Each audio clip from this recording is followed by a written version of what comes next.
ప్రభువైన యేసుక్రీస్తు వారి శక్తి కలిగిన నామములో కూడి వచ్చిన ప్రతి ఒక్కరికి నా ప్రత్యేకమైన వందనాలు చెల్లిస్తున్నాను. ఆయా ప్రదేశాల్లోంచి దేవుని యొక్క వాక్యాన్ని వీక్షిస్తున్న మీ అందరికీ నా శుభాహ్వానాన్ని తెలియజేస్తున్నాను. మనం నేర్చుకుంటున్నటువంటి ప్రత్యేకమైనటువంటి విషయం, శోధించబడ్డం పాపం కాదు, కానీ శోధనలో పడడం పాపం. శోధనలో పడడం ఒక పాపం అయితే, శోధనలో పడి ఆటిని ప్రార్థించి ప్రభు దగ్గర నుంచి తెచ్చుకుందామని పోరాడడం ఇంకా పెద్ద పాపం. కాబట్టి చాలా విషయాలలో శోధనలో పడ్డామని తెలిసిన తర్వాత చేసే ప్రార్థనలు కొన్ని ఉంటాయి. శోధనలో ఉన్నామని కూడా తెలియకుండా చేస్తున్న అనేకమైన మూర్ఖపు ప్రార్థనలు కూడా కొన్ని ఉంటాయి. సో వాటిని సరియైన రీతిలో వాటిని గెలుచుకొని వాటికి బయటకు తెచ్చుకోవాలి. 10 విషయాలు ఒక రకం అయితే, ఆఖరిగా చెప్పబడుతున్నటువంటి 5 విషయాలు మరికొంచెం ప్రత్యేకమైనవి. ఇవి బయటకు కనపడవు, ప్రతి మనిషిలో దాచి ఉంటాయి.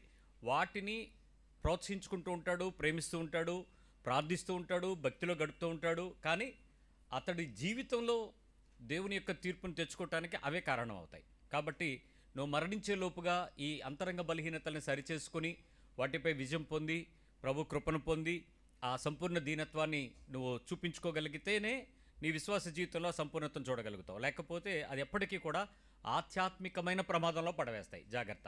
దానిలో మొట్టమొదటిది వ్యభిచారం, రెండవది భావోద్వేగం, మూడవది గర్వం. ఈరోజు 4వ విషయాన్ని ప్రభు మాట్లాడినప్పుడు వాటిని వినటానికి సిద్ధపడదాం. 4వది ధనాపేక్ష. ఏంటది? మీ పక్కన అడగండి, ఉందా అని.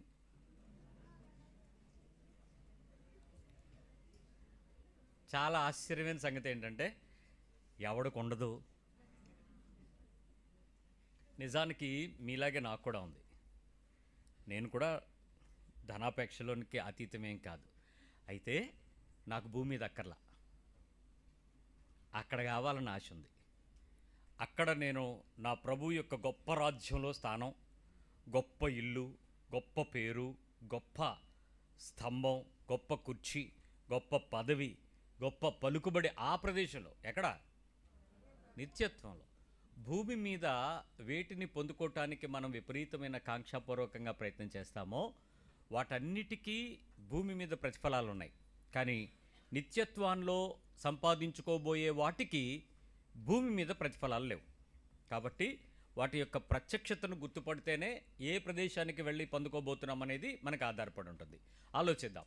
మీలో ఈ మధ్యకాలంలో చాలా ఎక్కువ కేసెస్ ఏసీబీ ట్రాప్స్లో దొరికిపోతున్నట్లు, సిబిఐ పట్టుకుంది, ఏసీబీ పట్టుకుంది అనుకున్నట్టు యాంటీ కరప్షన్ బ్యూరో వాళ్ళు ఆ ముందు నోట్ల కట్టలో సీసాలు, పింక్ సీసాలు కనబడుతూ ఉంటాయి కదా, అది పట్టుకోగానే ఆ తహసీల్దారు పట్టుకున్నాడు, ఎలక్ట్రికల్ ఏఈ పట్టుకున్నారు, పంచాయతీరాజ్ డిఈ దొరికిపోయాడు, ఇన్ని లక్షలు అని మీరు ఫోటోలు చూస్తూ ఉంటారు. ఎందుకు దొరికిపోయారో తెలుసా? వాళ్ళు తెలివి తక్కువయ్యా? కాదు. మరి వాళ్ళు ఎందుకు దొరికిపోవలసి వచ్చింది? వాళ్ళ కాంక్ష ఏంటి? జీతం రాదా? వస్తుంది. మరి ఆ బిల్స్ సైన్ చేయడానికో లేకపోతే అవి సంపాదించుకోవటానికో వాళ్ళు ఇంత డబ్బుని అక్రమంగా సంపాదించాలనుకున్న ఆలోచన ఏంటి? ఒకటే విషయం, ఒక్కసారి గనక ఆ అధిక మొత్తంలో ఆ డబ్బును గనక వాళ్ళు తీసుకోగలిగితే వాడి లైఫ్ అని అనుకుంటాడు. ఒక్కసారి వాడు అవతల వైపు నుంచి లంచం ఒక 50 లక్షలు తీసుకున్నాడు అనుకోండి, లైఫ్ సెటిల్ అయిపోద్ది అనుకుని ఆ రోజు ఆలోచించి దొరకకుండా చేసిన వెంటనే వాడికి నెక్స్ట్ ఏం చెప్పుద్దో తెలుసా? ₹1,00,00,000 తీసుకో, తప్పేముంది, ఎవరు దొరకవు కదా, ఇంతకుముందు ఎలా చేసావో ఆ పద్ధతిలో ఆ మనుషులతో ఆ విధానంలో ఆ బిల్లుకి ఇంత తీసుకో అన్నట్లు వాడి మనసుకి ప్రేరేపణ వస్తుంది. ఆ తర్వాత ₹1,00,00,000 వెళ్తాడు, లేకపోతే ఇంకేదో చేస్తాడు. మొత్తానికి ప్రారంభం ఏదైనా ₹1 దగ్గర ధనాపేక్ష దగ్గరే ప్రారంభం అవుతుంది. ధనాపేక్షకు లిమిటు బాండు లేదు. ఇంత అని కానీ ఇంతైతే ధనాపేక్ష అని కానీ లేదు. ఇక్కడ ఈ రకమైనటువంటి ధనాపేక్ష కలిగినటువంటి బలహీనత ప్రతి చోట ఏదో ఒక ప్రదేశంలో మనం సంపాదించాలి, మనం కలిగి ఉండాలి అనేటువంటి అపేక్ష లేని జీవి 7 సంవత్సరాల్లో పిల్లోడు, పాప, పిల్లలు 7 ఏళ్లలోపు పిల్లలకి మీరు అడిడాస్ బూట్లు వేసినా ఆడికేం తెలీదు. డైపర్ పెద్ద బ్రాండ్ది ఏదో తెచ్చి డైపర్ వేసినా ఉంచుకోడు, ఆడికి సంబంధం లేదు. నువ్వు మంచి కాస్ట్లీయెస్ట్ కళ్ళద్దాలు తీసుకొచ్చి ఆడికి తగిలిచ్చినా వాడికేం సంబంధం లేదు. ఒక్కసారి ఊహ తెలిసి లోకంలోకి వెళ్ళిన వెంటనే వాడికి ఒక ప్రపంచం ఎప్పుడైతే ఎదురుపడుతుందో ఆ ప్రపంచంలో వాడు కూడా డబ్బు ఉన్నవాడి కొడుకుగా కూతురుగా ఉన్నానా లేదా అనేది పరీక్షించుకోవడం ప్రారంభిస్తాడు. వాడికి 7 ఏళ్ల తర్వాత 10 ఏళ్ల లోపు వాడికి ఆ బ్రాండింగ్ని అలవాటు చేసేది ఎవరో తెలుసా? వాడి ఫ్రెండ్సా? మరెవరు? వాడి ఓన్ పేరెంట్స్. నా కొడుకు, అమ్మో నా కూతురు, నా కొడుక్కి నేను మంచిది కొనాలి, నేను వాడలేదు అప్పుడు ఆ టైంలో, నా కొడుక్కి నా కూతురికి నేను మంచిది ఇవ్వాలి, ఎలాగైనా ఆ ఉత్తమమైనది నా బిడ్డలకి ఇస్తే వాళ్ళు చాలా కంఫర్ట్గా ఉంటారు. మనందరూ చెప్పుకునేటువంటి ఒకే ఒక దాని వెనకాతల సర్దుబాటు చేసేదండి పిండి కొద్ది రొట్టె. డబ్బును బట్టి వస్తువు, వస్తువును బట్టి డబ్బును బట్టి నాణ్యత, వస్తువును బట్టి వాళ్ళకి కావాల్సిన సుఖం, ఆ కంఫర్టు అది దొరుకుద్ది అని.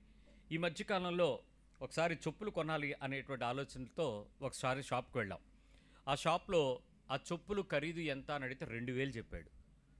ఒక్కసారి గుండె జోళ్ళు మంది. 350 రూపాయలు దాటి చెప్పులు కొనలేనోడిని 2000 రూపాయలు కొనమంటే ఎక్కడ కొంటాం? 2000 రూపాయలు చెప్పులా? రబ్బర్ చెప్పులు, అందులోనూ లెదర్ చెప్పులే వచ్చేవి. బాటా 99 రూపాయలు ఉండేది ఒకప్పుడు. అది ఆలోచిస్తుంటే అన్నాడు, ఇది క్రాక్స్ అన్నాడు. అంటే ఏంటి అన్నాను. క్రాక్స్ అన్నాడు. అంటే ఏంటి సార్ అని. మీరు ఎప్పుడు వినలేదా అన్నాడు. అంటే విన్నట్టుగా గుర్తొస్తుంది కానీ నాకు ఏదో నచ్చట్లేదు సార్, మీరు మళ్ళీ చెప్పండి దాని గురించి, you tell the brand taluka quality ఏంటి చెప్పండి నేనంటే ఇట్స్ క్రాక్స్ అన్నాడు.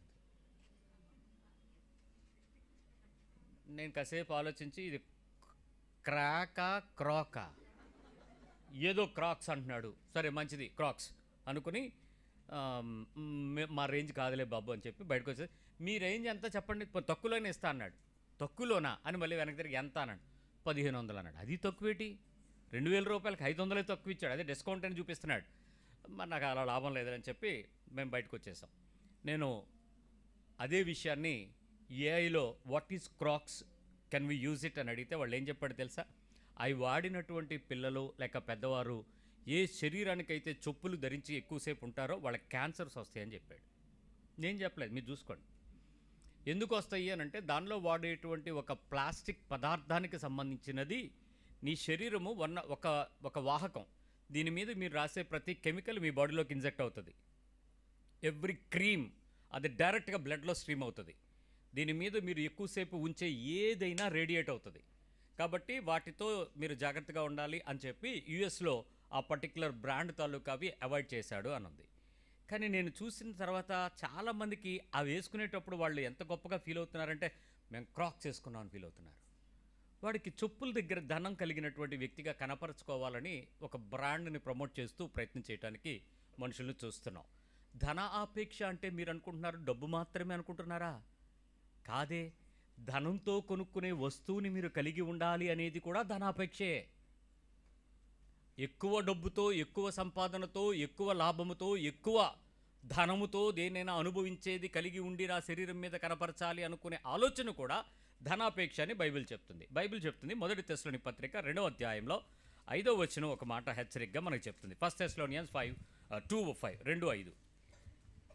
మీరు ఎరిగియున్నట్టు మేము ఇచ్చకపు మాటలనైనను. చూడండి, పౌలు ఈ తెస్సలోనికటువంటి సంఘానికి ఆయన ఉత్తరం రాసేటప్పుడు చాలా చక్కగా ఆ హెచ్చరికగా ఆ మాటలు చెప్తా ఉన్నాడు. ఇక్కడ సిల్వానుకి పౌలును, సిల్వానును, తిమోతిను శుభమని చెప్పి వ్రాస్తున్నటువంటి మాట. ఆ తెస్సలోనికలకు చెప్తున్నటువంటి మాటలో 5వ వచనం, మీరు ఎరిగి ఉన్నట్టు మేము ఇచ్చకపు మాటలనైనను, అంటే ఇష్టమైన, నచ్చిన, సంతోషం కలిగించే ఇచ్చకపు మాటలను కానీ, ధనాపేక్షను లోభత్వమును కప్పిపెట్టు వేషమునైనను, ధనాపేక్షను కప్పిపెట్టు వేషమునైనను మేమెన్నడూ వినియోగించలేదు. ఇందుకు దేవుడే సాక్షి. ధనాపేక్షను కప్పిపుచ్చేటువంటి వేషాన్ని మేము వెయ్యలేదు.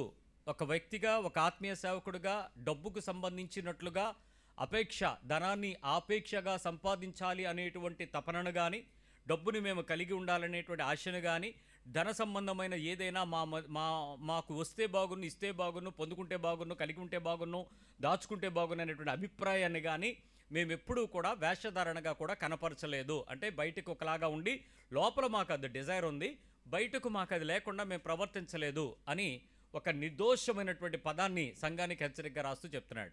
సంఘాలకు సవాల్ చేస్తున్నాడు, మేము ఇలా చేయలేదు చూసుకోండి అని. ఇదే సవాలు వాక్యం చదివిన ఈ తెస్సలోనిక పత్రిక గురించి చదివినటువంటి మీలో ఎవరైనా ఎస్ ట్రూ, ఈ వాక్యం చదివిన తర్వాత మేము అలా కనపడాలని కానీ, మేము అలా ఉండాలని కానీ, మేము కూడా అలాంటి వేషధారణ మాలో కూడా లేదో, మేము కూడా పౌలు చెల్లెళ్ళమే, పౌలు తమ్ముళ్ళమే అని చెప్పగలరా? మీలో ఆ అపేక్ష లేదని చెప్పగలరా? దాన్ని కప్పిపుచ్చకుండా ఉండగలిగే జీవితం మాకుంది అని చెప్పగలరా? సవాలుగా నిలబడగలరా? ఒక ఉదాహరణ చెప్తాను, మీకు అర్థమవుతుంది. సో డబ్బు ఎవడికొద్దు? ఎవరికొద్దు? అందరికీ కావాలి. ఎవడికి చేదు? ఎవడికి చేదు కదా, అందరికీ తీపే. ఎంత కావాలో తెలియదు కానీ ఎంత ఇచ్చినా పర్వాలేదు, ఎంతైనా ఓ రకమైన సుఖంగా సంతోషంగా అనిపించేలాంటి పరిస్థితి ఉంటుంది.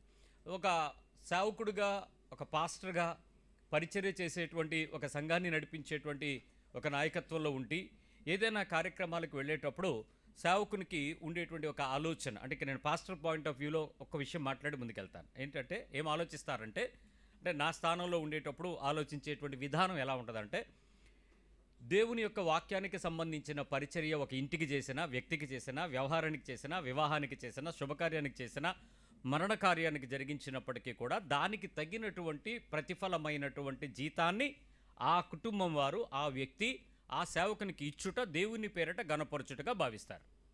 అంటే నేనొచ్చి ఒక మనిషి చనిపోతే ఆ మనిషిని చనిపోయిన ప్రదేశంలో పౌడ్చిపెట్టి కార్యక్రమం అంతా చేసి వచ్చేస్తే ఆ కార్యక్రమము ప్రారంభం నుంచి అంతం వరకు నడిపించి జరిగించి భూస్థాపన కార్యక్రమం చేసినందుకు గాను ఒక 5 రూపాయలు 10 రూపాయలు మీరు బహుమతి ఇస్తారన్నమాట, కానుకగా ఇస్తారు. దేవుని పేరట మీరు 5 రూపాయలు 10 రూపాయలు ఇచ్చారని చెప్పి కృతజ్ఞతలు చెల్లించి, ప్రభువా నువ్వు ఇచ్చావని వెళ్ళిపోతాం.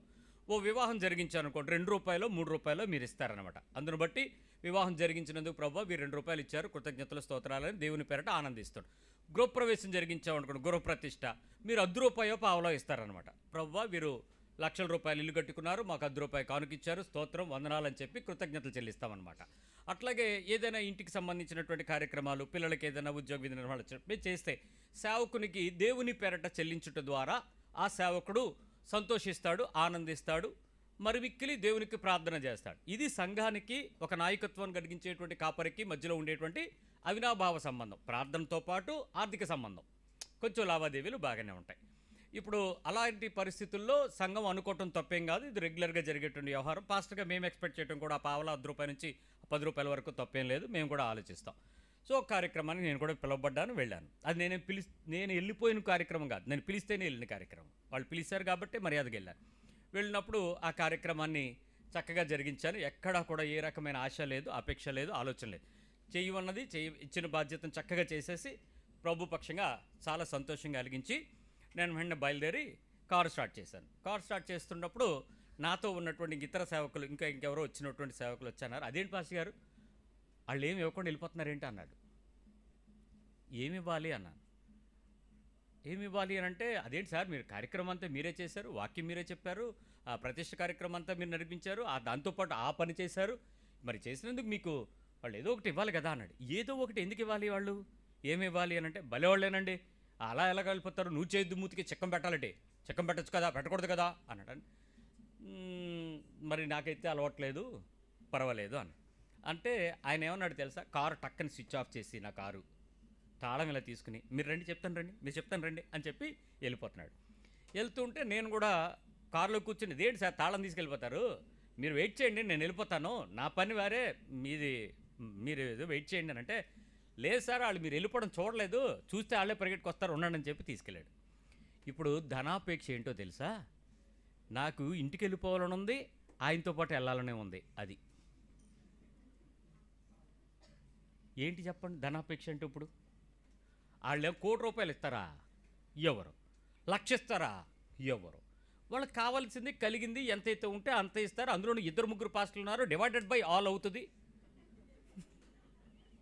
అది కూడా పంపకమే, వాటానే, భాగమే, లెక్కే, కొలతే. ఎక్కువేమి ఇచ్చారు పర్లేదు, ఆలివ్ గ్రీన్ పెద్ద పేరు అని చెప్పి పైకి ఇది చిన్న పేరు అని చెప్పి ₹10 తక్కువ ఇవ్వడానికి అవ్వదు. కానీ వెళ్ళిపోవాలని తొందర ఎంతైతే ఉందో ఉండాలి అనే ఆశ కూడా పక్కన అంతే పోరాటం కలిసింది. ఒకసారి జరిగింది పోరాటం.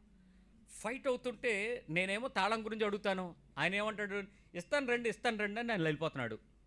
తలుపు వేసాడు డోరు. ఒక 5 నిమిషాలు ఆలోచించాను.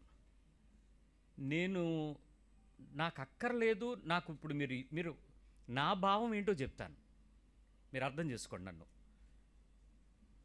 వాళ్ళు ఇల్లు కట్టుకున్నారు, అప్పు చేయనోడెవడు, ఇల్లు కట్టి పెళ్లి చేసి అప్పు చేయనోడెవడు. చాలా సంతోషించదగ్గ విషయాలు ఏంటంటే 20 సంవత్సరాలు సంపాదించి దాచి ఒక 200, 300, 500 మందిలో సంతోష పెట్టడానికి అప్పులు పాలు అయిపోవడం పెళ్ళి. దాని పేరు పెళ్ళి. 20 ఏళ్ళు బిడ్డ కోసం కష్టపడతారు, నానా లోన్లు పెడతారు, అంతా దాచి ఆ పిలువబడిన వాళ్ళని సంతోషింపచేయడానికి ప్రయత్నం చేస్తారు. దరిద్రం ఏంటి, ఎవడో సాటిస్ఫై అవడం, ఎప్పుడూ సాటిస్ఫై అవడం. ఏటండి డెకరేషన్ అంటాడు ఒకడు, ఏటి సార్ భోజనం, ఆ బిర్యానీనా అంటాడు ఒకడు, వాడు కిళ్ళీ నచ్చదు, వాడు ఏసీ సరిగ్గా తగలదు, ఆడు ఏదో తడిసి వస్తే ఏటి సార్ రంగుపోయింది నాకు అనుకుంటాడు. ఎవరిని సాటిస్ఫై చేయలేవు, కానీ దానికి అయ్యే ఖర్చు పేరు పెళ్ళి. ఇల్లు కడతాడు, లోన్లు పెట్టకుండా ఇల్లు కట్టుకున్నాడు ఎవడండి, కొనుక్కున్నా కట్టుకున్నా ఖచ్చితంగా అప్పులు అయిపోడు. ఇల్లు కట్టి చూడు, పెళ్లి చేసి చూడు, దాని వెనక వచ్చేది డబ్బే, అప్పే. పెళ్లి చేశాడు, అప్పు అయిపోయింది, ఇల్లు కట్టాడు. ఆ ఇంటికి వెళ్ళినప్పుడు ప్రార్థన చేయండి పాస్టర్ గారు, మేము దిగిపోతాం అనుకోండి. ఈ నెలలో ఆ కార్యక్రమాన్ని కనుక మనం ప్రతిష్ఠ చేస్తే ఒక ఈఎంఐ సేవ్ అవుతుంది అడిగి. ఇంకో ఇంట్లో ఉంటే అద్దె కడతాడు కదా, అద్దె సేవ్ అవుతుందని నేను ఆలోచిస్తాను. ఎంత తొందరగా వాడు నా ఇంట్లో చూపిద్దామని నేను ఆలోచిస్తాను. కొంతమంది మాకు ఇప్పుడు టైం లేదు, మాకు ఇప్పుడు అవ్వదని పాస్టర్లు డేట్లు పెడతారు, 1-2-3 నెలల తర్వాత ఆ అప్పులు అయిపోతాడు. విశ్వాసిని ఆలోచించకపోతే సేవకుడు ఎట్లవుతాడు? సో వెంటనే వెళ్ళి ఎప్పుడంటే వాళ్ళు ఎప్పుడు పెడదామంటే బల నాన్న నాకు రేపు ఖాళీ ఉంది వెళ్ళుని పెట్టేద్దామా అని చెప్పి పెట్టేస్తా. సో ఇల్లు కట్టాడు, చాలా కష్టపడ్డాడు, అప్పులై ఉంటాడు, వాడు ఎప్పుడు తీర్చుకుంటాడు? ఇప్పుడు నేను వెళ్ళి వాడి దగ్గర కూర్చుని 1000-100 లాక్కుని వెళ్ళిపోతే బాగోదు కదా, తప్పు కదా. అయినా వాడు సంతోషించి ఆనందించడానికి సిద్ధపరచాలి, కానీ నేను వెళ్ళి లాక్కు రావడం ఏంటి అని నేను అసలు వెళ్ళను. డబ్బుల గురించి ఆలోచించను. నా పని ఏదో నేను చేస్తే నేను బయటకు వస్తాను. మొత్తానికి ఆ వెళ్ళిపోవాలని ఉంది, ఉండాలని ఉంది అనే మనస్సు కొట్టుకుని చూసారా? కొట్టుకుంటున్నప్పుడు ఆయన నన్ను చూసి పాస్టర్ గారు కలుద్దాం మళ్ళీ అని నాకు చెయ్యి చూపించాడు ఈ పక్క పాస్టర్కి, ఆ ఓనర్. నాకు అర్థమైపోయింది. ఏంటి అర్థం? నువ్వు సర్దుకో అని. నువ్వేంటో చెప్దాం అనుకున్నావు, దేవుడు ఏదో చెప్తున్నాడు మనకి, తాళమి అన్నాను. ఇచ్చాడు. ఇచ్చి అలాగే పాస్టర్ గారు అదేంటి అలాగనేసాడు బ్రదర్ అన్నాడు. ఏంటి నీ బాధ ఏంటి? ఇప్పుడు అందరితో పాటు రిటర్న్ గిఫ్ట్ స్టీల్ బొచ్చి ఇచ్చాడు, పట్టుకున్నావు. నీకు కవర్ నీ దగ్గర ఉందో నా దగ్గర ఉంది.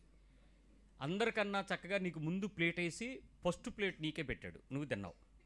లాస్ట్లో నేను తిన్నాను, ఇద్దరం తిన్నాం. బూరి దొరికింది, పులిహార పెట్టాడు, పచ్చడి వేసాడు, ఐస్ క్రీము పెట్టాడు. నాకేం తక్కువ చేయలేదే.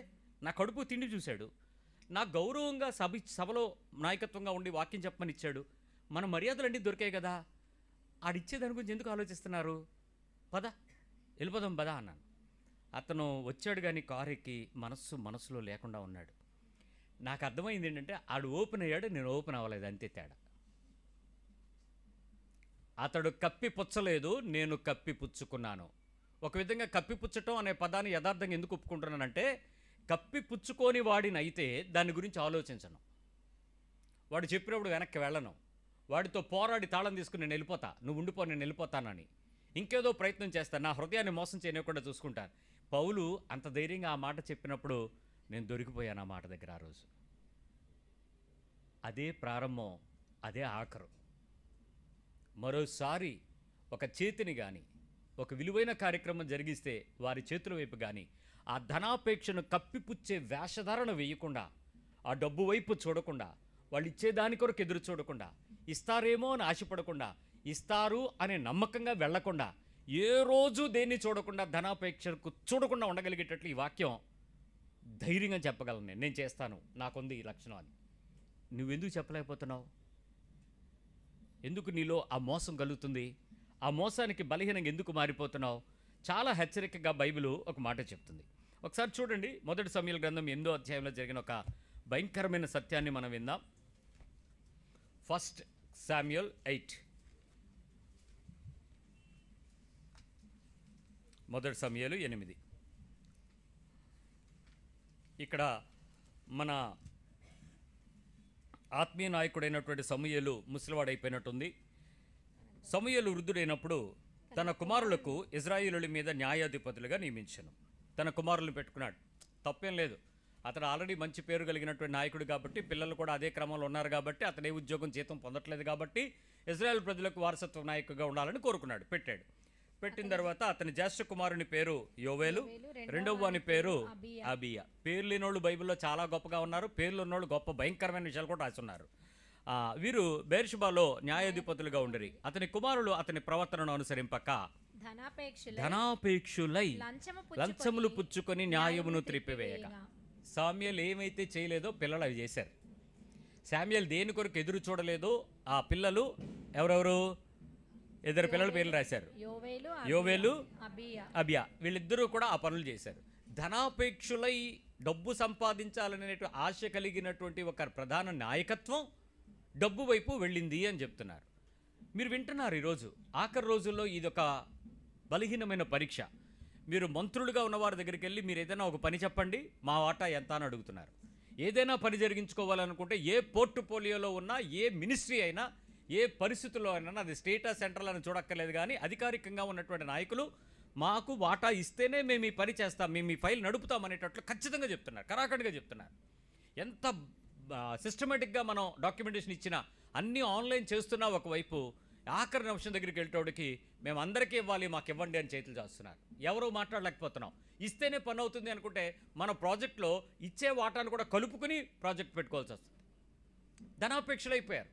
ప్రపంచం ధనాపేక్షలు అయిపోతుందని బైబిల్ చెప్తుంది. కడవరి దినాలలో మోసగించబడతామని చెప్తుంది. అధికారిక వర్గంలో ఉండేవాళ్ళు అధికారం పొందుకున్న తర్వాత కూడా డబ్బు ఆశిస్తే ఇక సామాన్యుడు ఎట్లా బతుకుతాడు? కానీ ఈ ధనాపేక్ష బయటకు కనపడకుండా జీవించే క్రైస్తవ ముసుగుని బైబిల్ ఎండగడుతుంది. వాళ్ళు ఎలా బతికినా పర్వాలేదు, వాళ్ళకి తీర్పులు అనే భయం లేదు, వాళ్ళకి పాపభీతి అనే దానికి ఒక లక్ష్యం ఉంది. లక్ష్యం ఏంటో తెలుసా వాళ్ళకి? నేను ₹1 కోటి పాపం చేశాను అనుకోండి, ఉదాహరణకి చెప్తున్నా. అంటే మనంతా డబ్బుతో లెక్కేసుకుంటున్నాం కాబట్టి పాపాన్ని కూడా రిచ్గా ₹1 కోటి అన్నాను. సరిపోలేదా? 2 కోట్లు వేసుకోండి మీ ఇష్టం. కోట్లు 2 కోట్ల పాపం అనుకోండి. 2 కోట్ల పాపానికి తగినట్లుగా వజ్ర కిరీటం కానీ, దానికి కావాల్సింది ఏదైనా టెంపుల్కి కానీ ఏదైనా చేసేసాను అనుకోండి, నా కోట్ల పాపం ఏమైపోద్ది? సో ఆడికి ఆ ప్రాయశ్చిత్తం పొందుతాడు అనే ఒక ధైర్యం వాళ్ళకు ఉంది. ఇంకా చెప్పాలంటే అంత కోట్లకు లైసెన్స్ వాళ్ళే, ఆ దేవుళ్ళే ఇచ్చారన్నట్టు. ఈ దేవుడు, నేను చెప్తున్న ఈ బైబిల్ దేవుడు నీతో చెప్పే పనిస్తే ఏంటంటే, నీకు లోపల ఎంత ఉందా అన్న ఆపేక్ష కనబడకుండా నువ్వు దాస్తే చాలు, నేను చంపేస్తాను, నేను తీసుకెళ్ళి నరకలో పడేస్తాను అన్నాడు. వాళ్ళు చేస్తే చెల్లుబాటు అవుతుంది. గొప్ప భక్తులుగా వాళ్ళ పేర్లో శిలాఫలకాల మీద పెడతారు, ఆలయ ధర్మకర్తలుగా చేయగలుగుతారు. కానీ క్రైస్తవ్యంలో ధనాపేక్ష కనబడకుండా దాచుకుని నువ్వు చేసే భక్తి, నువ్వు చేసే ప్రార్థన, నువ్వు చేసే క్రియ, నువ్వు చేసే విశ్వాసపు పద్ధతులు ఎంత మోసంగా పరిగణించిందంటే, ఈ మోసంలో నుంచి నువ్వు బయటపడకపోతే ఆత్మీయమైనటువంటి ఒక పెద్ద ప్రమాదంలో పడి ఉంది క్రైస్తవ్యం. ఎలాంటి వాళ్ళనైనా చూడండి, ఇది ఎంతో మోసంతో బలహీనమే. మొట్టమొదటి అపోస్తలుల సంఘంగా ఏర్పడినప్పుడు స్థిరచరాస్తులు అమ్మి సమస్తము సమిష్టిగా ఎంచుకొని ఎవ్వరికి ఏమీ తక్కువ కాకుండా అందరికీ సమానంగా పంచుకుని బతికారు. ఈ ఆఖరి రోజుల్లోకి వచ్చేటప్పటికి సమూయేలు కొడుకులు ధనాపేక్షలై ఆనందిస్తున్నట్లు, ఒకప్పుడు దీనత్వం కలిగిన పాస్టర్ల కొడుకులు ఇప్పుడు రిచ్ ఫ్లేవర్లో బతుకుతున్నారు. ఆడి కార్లు తక్కువ లేదు, ఎక్కడికి వెళ్ళినా విమానాల్లో ఫస్ట్ క్లాస్ సపరేట్ బిజినెస్ క్లాస్లోకి వెళ్ళడానికి తక్కువ లేకుండా బతుకుతున్నారు. ఏది చేయాలన్నా వాళ్ళు చెప్పే మాటలేంటి, చేసే పనులేంటి, అందని మనుషులుగా మారిపోయారు. వాళ్ళు ఎలా వచ్చింది? ధనాపేక్ష ఓపెన్గానే చెప్పగలుగుతున్నారు. దానికి ఒకే ఒక పరిశుద్ధ భయం ఏంటో తెలుసా? ఇచ్చి దేవుని శోధించండి అని మీకు ఎర్రేయడం. మీరు ఆటోమేటిక్గా ఏమవుతారు? ఇస్తే దేవుడు 100 ఇచ్చేసి 1000 ఇచ్చేస్తా, మనం 100 ఇచ్చేస్తే ఆయన 900 ఇచ్చేస్తాడు కదా, 1000 వచ్చేది. ఆ రకమైన దురాపేక్షతో, దుర్లాభాపేక్షతో మనం ప్రయత్నం చేయటం ఎంత మోసమైన ధనాపేక్ష అయినా క్రైస్తవ్యంలో ఆలోచనలో స్టార్ట్ అయితే సైతం దేవుడు ఊరుకొని అన్నాడు. అంత ప్రమాద పంచు మనకు కనపడుతుంది. ఒకసారి చూడు, లూకా సువార్త 16వ అధ్యాయము, లూక్ 16 వర్స్ 13 నుంచి 16 మధ్యలో చెప్పబడిన ఒక ప్రత్యక్షత చూద్దాం. యేసు ప్రభువారు ఎంత బాధతో ఆ పదం చెప్పుంటాడో ఒకసారి చూద్దాం. లూకా 16 తీయండి అందరూ. లూకా 16:13 నుంచి. ఏ సేవకుడును ఇద్దరు యజమానులను సేవింపలేడు. ఇక్కడ జాగ్రత్తగా వినండి. ఈ కంటెంట్ లో మీరు ఇప్పుడు ఒక టాపిక్ వింటారు, ఇప్పుడు పూర్తి టాపిక్ వింటారు. ఏ సేవకుడును ఇద్దరు యజమానులను సేవింపలేడు. ఒక్క పనోడు ఇద్దరు మాస్టర్స్ కి స్లేవ్ గా ఉండగలడా? ఖచ్చితంగా ఉండలేడా? వాడు ఒకని ద్వేషించి ఒకని ప్రేమించును, లేక ఒకని అనుసరించి ఒకని తృణీకరించును.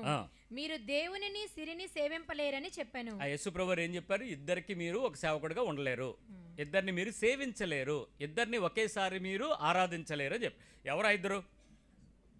దేవుడు, డబ్బులు. దేవుడు, నువ్వు దేవుడిని బాగా ప్రేమిస్తే డబ్బును ద్వేషిస్తావు. లేదు, డబ్బును బాగా ప్రేమిస్తే ఆటోమేటిక్గా దేవుడిని ఏం చేస్తావు? ద్వేషిస్తావు. సత్యమేంటో తెలుసా? దేవుడిని మీరు బాగా ప్రేమించారో డబ్బు మీ దగ్గర ఉండదు, ఇది మీ దగ్గర ఉండదు. డబ్బును మీరు బాగా ప్రేమించారో దేవుడు మీ దగ్గర ఉండడు. మరి ఎలాగండి? దేవుడు మీ దగ్గర ఉంటే మీకు కావాల్సినవన్నీ వస్తాయి, డబ్బు ఉండదు. డబ్బు ఉండదు.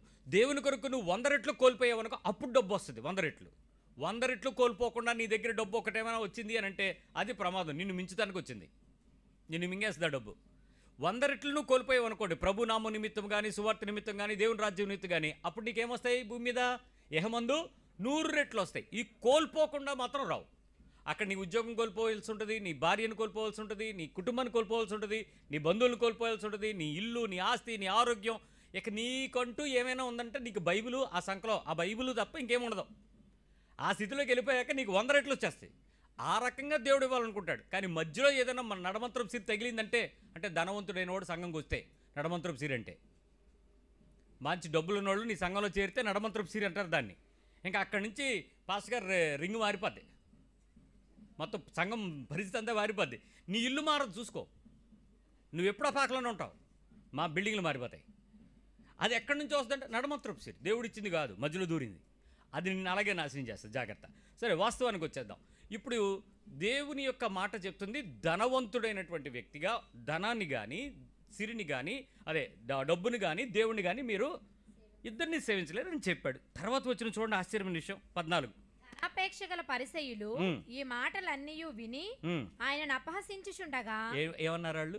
అపహసించారు. ఎప్పుడు కూడా మీరు 14 చదవరు, 13 దగ్గర ఆగిపోతారు. లూకాసు వార్త చదివితే 14 వచ్చిన ఏం చెప్తుందంటే, ధనాపేక్ష కలిగిన పరిసయ్యులు ఈ మాటలన్నీ విని ఆయనను అపహసించుచుండగా ఏం చేస్తారు? ఆయన్ని తెగ కామెడీ చేస్తున్నారు. యేసుప్రభుని బలెవడురా, ఏట్రా చెప్తావు, మేము ఇప్పుడు దేవుడితో ఉండలేదా, మేము పరిసయ్యులు అంటే వాళ్ళు దేవుని తాలూకా వర్గం, మేము దైవ వర్గం కాదా, మమ్మల్ని ఆరాధిస్తలేదా, మనలు మాకు డబ్బులు లేవా, నీకెవడైనా నువ్వు తప్పు చేస్తే నీకు శిక్షించాల్సి వచ్చినప్పుడు నీ శిక్ష తప్పించడం దేవుడి వల్ల అయిందేటి, పరిసయ్యులు మేమే, నేను తప్పించానంటే నువ్వు నాకు ఏదో కొంత ఇచ్చావు కాబట్టి నేను తప్పించాను, మన డబ్బు నాకు దేవుడు దీవించలేదా అని అపసయిస్తున్నారు.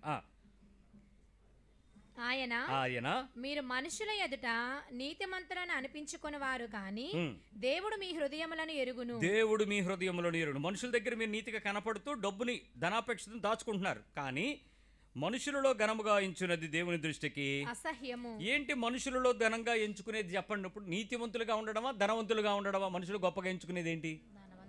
ఎస్, నీతివంతులుగా ఉండడం కాదు. మనుషుల దగ్గర గొప్పగా కనపడాల్సిందంతా ఏంటి? ఆపేక్ష. డబ్బున్నోళ్ళు కనపడాలి. ఇప్పుడు ఆలోచించండి, చెప్పండి, మీలో ఎవరికైనా బాగా డబ్బు సంపాదించాలి అనేటువంటి ఆలోచన ఉందా? నేను కళ్ళు మూసుకున్నాను, మీరేమనుకోవద్దు. చూస్తే మళ్ళీ మీరు ఎందుకులే చెయ్యి ఎత్తాడు ఆలి మళ్ళీ రేపొద్దున మెసేజ్ అయిపోతామని చాలామందికి నా గురించి భయం ఉంది. మీరెప్పుడు మెసేజ్ అవ్వరు, కానీ మీ వలన ఒక మెసేజ్ వచ్చిందంటే మీరు ఎంత గొప్పోళ్ళోనర్రా. నువ్వు మెసేజ్కి సబ్జెక్టు ఆబ్జెక్టు అయ్యావంటే ఎంత గొప్పదానివోనమ్మా. పరలోకంలోనూ నరకంలోనూ నీ కొరకు ముద్ర. ఎప్పుడైనా మీకు బాగా డబ్బు సంపాదించాలని అనిపించిందా? ఇక్కడ మీరు మీ అందరికీ దండం పెట్టి చెప్తున్నాను, మీరు ఎవరో నాకు ఏ మెసేజ్ లీక్ చేయలేదు, మీ మొగుళ్ళు మీ పెళ్ళాలు మీ గురించి నాకేం చెప్పలేదర్రా. దేవుడు చెప్తే చెప్తున్నాను, మీరు ఏడమాకండి. నా గురించి చెప్పేసినట్టున్నావు పాస్టర్ గారికి, పొద్దునెలాగంటే రాత్రి మాట్లాడేస్తున్నాడు. నేనేం ఏ రోజు నేను నా ఫోన్ కావాలంటే చూడండి, ఏ మాటలు వినపడవు. అయ్యో మీరు అలా అనుకుంటే నేనేం చేయను. ప్రభువా నన్ను క్షమించు. బాగా డబ్బు సంపాదించాలని లేనోడెవడు? సో ధనాపేక్ష నీకుంది. 2, మంచి ఖరీదైన బట్టలు కట్టుకొని గొప్పగా కనపడాలని ఉందా లేదా? మీరు అడగచ్చు ఖరీదంటే ఎంత అని. ఎంతో చెప్పనా? ఇన్కమ్ ట్యాక్స్ డిపార్ట్మెంట్ నుంచి ఎప్పుడైనా మీ ఇంట్లో గనక రైడింగ్ అయితే, ఏ వస్త్రాన్ని అయితే దాని ఖరీదైనటువంటి చీర తాలూకా, సూటు తాలూకా, ప్యాంటు షర్టు తాలూకా బిల్లు తీస్తారో ఆ బిల్లులో సుమారుగా 7,500 రూపాయలు దాటినటువంటి ఏ వస్త్రం నీ దగ్గర ఉన్నా అది ఖరీదైన వస్త్రంతో లెక్క. 7,500 as per income tax department. 7,500 రూపాయలు ప్యాంటు షర్టు నువ్వు అక్కడ వేసుకున్న సూట్ కనబడిందనంటే you are liable under the tax conditions. మరి నీ చీర ఎంత ఉందో చూసుకో. పెళ్లి చీర అన్నావు 35,000 అంటున్నాడు, 45,000 అన్నారు. మొన్న ఎవడో అడిగితే గౌన్ ఎంత అనంటే అడు చెప్తుంది 70,000. 70,000 గౌనా? చచ్చిపోయినప్పుడు కూడా వేయడానికి అవదన్నాను. నిజం చెప్తాను, చచ్చిపోయిన తర్వాత శవానికి దూర్చలేం గౌను. మరి ఎందుకది? సూట్ కేసు దండగా దానికి ఒక సపరేట్ సూట్ కేసు ఇస్తున్నారు, దానివల్ల పెట్టి ఉంచడమే, పెళ్ళిలో కనపడటం మూసేయడం. ఏదో వేయండి పడండి, నాకేంది. దేవుడికి రాదు ఘనత. దానికి టెక్కర్ అంటించుకుని ఎక్కడ నడవండి. ఈసారి ఫోటోగ్రాఫర్లు మీరు తీయండిరా. 2 జూమ్లు వేసి దీని ఖరీదు ఎంత అంటే చూసినోడు ఎర్రెక్కిపోతాడు. ఆలోచించండి, బాగా ఖరీదైన బట్టలు మీరు వేసుకోవాలని మీకు ఎప్పుడైనా అనిపించిందా? మంచి నగలు లేక మంచి ఖరీదైనటువంటి ప్రదేశంలో ఉండే ఇంటిలో మేము ఉండాలని మీకు ఎప్పుడైనా అనిపించిందా? ఖరీదైనటువంటి ఇల్లు, నెలకి 50,000 రూపాయలు రెంట్ కట్టడం ఖరీదైనటువంటి ఇల్లుతో సమానం, 50,000 రూపీస్. మీరు నవ్వచ్చు, బట్ స్థాయి కలిగిన వాళ్ళు మేము చూస్తున్నాం. 50,000 రూపీస్ మినిమంగా ఖర్చు పెట్టేవాళ్ళు కూడా ఉన్నారు. మినిమంగా హౌస్కి 50,000 రూపాయల వరకు ఇంటి ఖర్చులతో సహా ఆనందించగలిగేటువంటి ఖరీదైన ఇల్లు, నగలు, కార్లు లాంటివి మీరు కలిగి ఉండాలని మీ మనసులో మీకు ఎప్పుడైనా ప్రోత్సాహం కలిగినటువంటి అపేక్ష కలిగిందా? ఒకవేళ కలిగి ఉన్నట్లయితే మీరు ధనాపేక్ష కలిగిన క్రైస్తవులతో సమానం. ఇవేవి మా దగ్గర లేవు, ఇలాంటి ఆలోచనలు ఏమి లేవు. కానీ నీ ప్రార్థనలో ప్రభువా మమ్మల్ని జ్ఞాపకం చేసుకోవాలని అంటున్నావా? ఎవరినైనా చూసినప్పుడు, ఎవరినైనా అంటే ఎవరిని చూసినప్పుడు? నువ్వు బండి మీద కిక్కు కొడితే ఒక 4 సార్లు కిక్కు కొట్టి అది అంటది, ఒకసారి ఎల్రా అన్నట్టు. అది ఎల్రా అని అంటే దాన్ని ఇంకో రకంగా అడు తిప్పి ఈ మెకానిక్ గారు మొన్నే 300 తీసుకున్నాడు, అది తీసుకున్నాడంటే అప్పుడు అని స్టార్ట్ అవుద్ది. స్టార్ట్ అయిన తర్వాత అప్పుడు వెనకాతల నుంచి మ్యూజిక్ స్టార్ట్ అవుద్ది.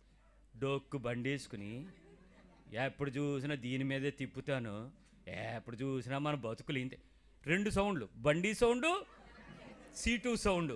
మొత్తానికి ఆ సౌండ్ మీద అలాగా అంటావు, కూర్చో, వెళ్ళిపోద్ది బండి, వెళ్ళిపోద్ది. ఎందుకు వెళ్ళిపోద్దు? సడన్గా అయిపోద్ది, ఎప్పుడో అయిపోద్ది, దరిద్రం అయిపోద్ది, ఇద్దరం అయిపోవాలి అంతే. నీ ఆశీర్వాదాలు చల్లకుండా బండి వేసుకుని ఏడుచుకుంటూ ఆ బండితో ప్రయాణం. ఆ పక్కనే ఇంకో కారు వచ్చి, నల్ల కలర్ కారు అలా వచ్చి పక్కన ఆగుద్ది. నీ దరిద్రానికి అదే కనపడాలా?